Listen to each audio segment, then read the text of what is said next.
Jagadmaya dan instansi kepolisian dihebohkan dengan isu dugaan skandal asmara antara Irjen Krisnamurti dan Kompol AP. Kabar ini sudah beredar ramai di sejumlah media, tak hanya sosial media. Bahkan dalam berbagai narasi yang viral disebutkan, kasus ini telah dilakukan gelar perkara. Proses gelar perkara digelar di ruang rapat Divpropam Polri, Gedung Presisi 3 Lantai 6 pada Selasa 29 Juli 2025 pukul 10.00 waktu Indonesia Barat. Itulah yang kemudian membuat Krisnamurti dimutasi dari Kadif Hubinter menjadi staf ahli Kapolri bidang manajemen pada 5 Agustus 2025 lalu. Posisinya digantikan oleh Brigjen Pol Amur Chandra Juli Buana. Di tengah ramainya skandal ini, warganet justru penasaran akan sosok Kompol AP.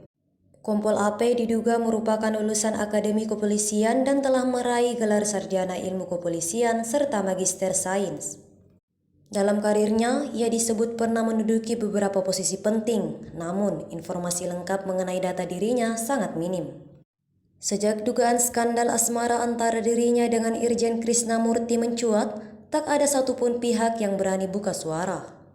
Dikutip dari tribunnews.com, Kadif Propam Polri Irjen Abdul Karim dan Kadif Humas Polri Irjen Sandi Nugroho bahkan kompak tidak menjawab ketika dikonfirmasi.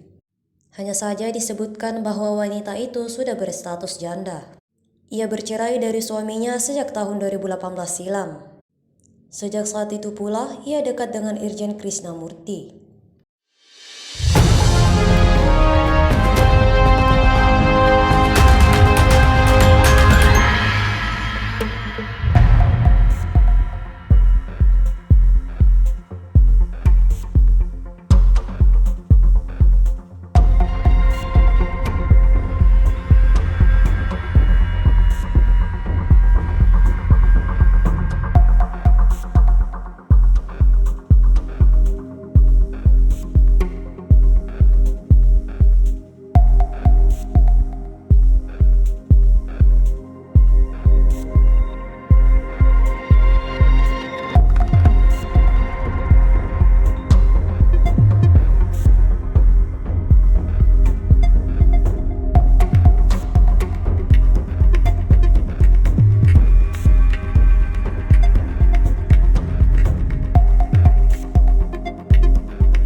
Download Tribun X sekarang, menghadirkan lokal menjadi Indonesia.